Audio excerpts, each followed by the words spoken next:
Okay, let's dive right in. If you want to find the starting gun for what we now call England, you have to go back to around the year 410. Right, because that's when the Roman Empire, which had been in Britain for centuries, basically packed up and left. And their soldiers, their government, everything, it just vanished. Which leaves this gigantic political vacuum. And, nature abhors a vacuum. So who fills it? Well, new groups start sailing across the North Sea. We call them the Angles, the Saxons, and the Jutes. And they weren't exactly an invading army, right? Not at first. No, not in the traditional sense. They were coming from areas in modern Germany and Denmark where their homes were constantly flooding. They were looking for new, stable land to farm. It was more about survival. So get this. When they arrive, they see these huge stone cities the Romans left behind, like London or York, but they don't move in. Yeah, which seems strange, doesn't it? But it was practical. I mean, those cities needed a huge, complex system to run them, a system these smaller tribal groups just couldn't support. So instead, they built their own thing. Exactly. They built small villages, all timber houses with thatched roofs, a completely different, decentralized way of living. And they brought their own language, Old English, and their own customs. This is the moment that sets the stage for the next 400 years. And those settlements, they grow and they start competing with each other, which brings us to the Heptarchy. It's a Greek term. It sounds complicated, but it just means rule of 7. It's the 7 major kingdoms that pop up and basically dominate the island. Right. So you've got Northumbria, Mercia, East Anglia, Essex, Kent, Sussex, and Wessex. Each one with its own king, its own borders. And its own ambitions. Yeah. Which means, of course, constant fighting. Oh, absolutely. Yeah. You should picture the island as this. Well, this free-for-all. Borders were always shifting. Like 7 squabbling families in one big house, always moving the furniture around. But that's a great way to put it. And yeah, there were smaller tribes that they were almost always forced to pay tribute. Basically taxes to one of the big 7 just to be left alone. Okay, so out of those 7, 3 really become the major powers for a time. They do. Let's start way up north with Northumbria, the kingdom of the scholars. Geographically, it was huge. It stretched from the Humber River all the way up into modern Scotland. In the 7th century, they were a military powerhouse.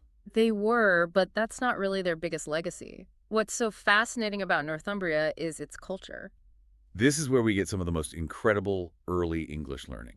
I mean, you have monasteries like Lindisfarne, where monks are creating these breathtakingly beautiful illuminated manuscripts, the Lindisfarne Gospels, for example. And famous scholars like the Venerable Bede, who wrote the first real history of the English people.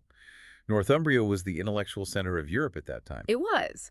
But here's the paradox. If they were so smart and cultured, why didn't they hold on to power? That's a good question. It was internal fighting. The noble families were constantly squabbling over who should be king. So they were weakening themselves from the inside. Exactly. And while they were fighting, another kingdom was getting stronger.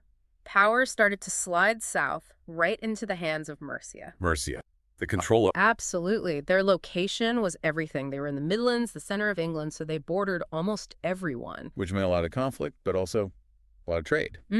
They controlled the trade arteries. They were like the toll booth operator of Anglo Saxon Britain. And in the 8th century, they were completely dominant under a king named Offa. King Offa. He was so powerful he was dealing with Charlemagne in Europe, right? As an equal. As an equal. Sending treaties, messages. It was a big deal.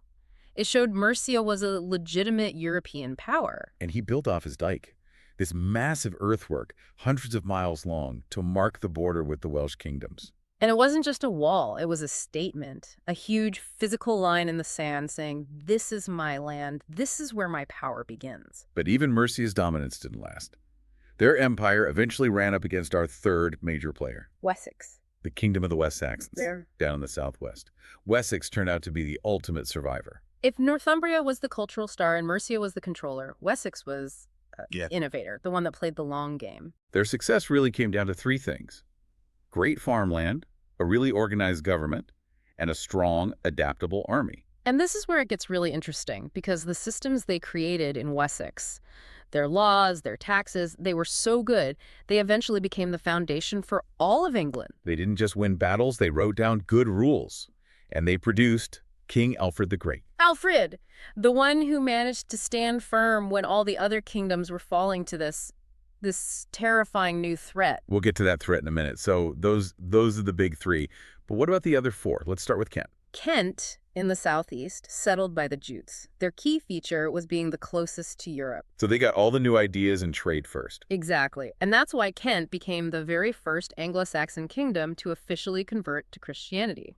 The missionary Augustine landed there in 597. A huge strategic advantage. It plugged them right into European politics, literacy, law, all of it. Okay, moving up the coast, you have East Anglia, the wealthy farmers. Home of the Sutton Hoo discovery. Yes, the single most important archaeological find from the whole era. That ship burial with the gold jewelry and that incredible helmet. It proved their kings weren't just local chiefs.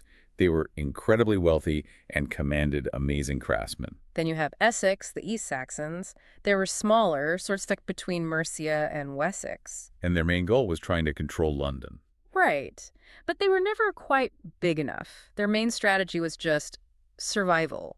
They'd pay tribute to their bigger neighbors to avoid being invaded. And finally, Sussex, the South Saxons. The isolated kingdom. They were cut off from everyone else by this huge, dense forest called the Weald. So they were the quiet neighbors who kept to themselves. Pretty much. And because of that isolation, they were one of the last kingdoms to change. They held on to their old traditions for a long, long time.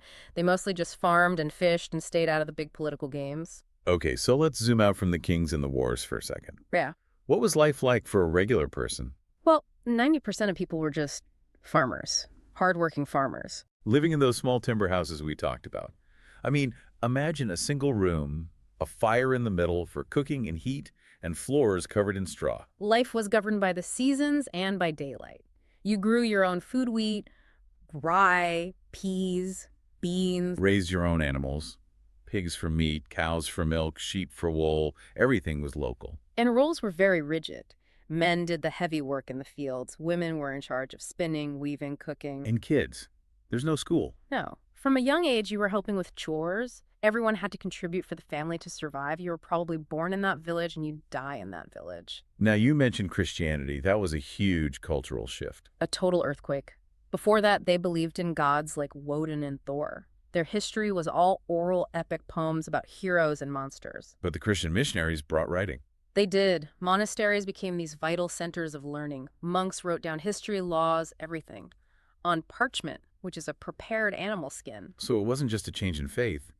It modernized their whole society. Completely. And you see it in their art. They took their old warrior styles, all the fierce animals and intricate knotwork, and blended them with Christian symbols. It created this incredibly rich, unique art style. So this whole complex system, the Heptarchy, it eventually ends. What brings it down? A combination of things. Those internal wars had weakened everyone, but then came the huge external threat. The Vikings. The Vikings. In the late 8th century, they start raiding the coasts in their longships. At first, it's just for plunder. As those raids turn into full-scale invasions. And they are brutal and effective. They systematically destroy or conquer most of the 7 kingdoms.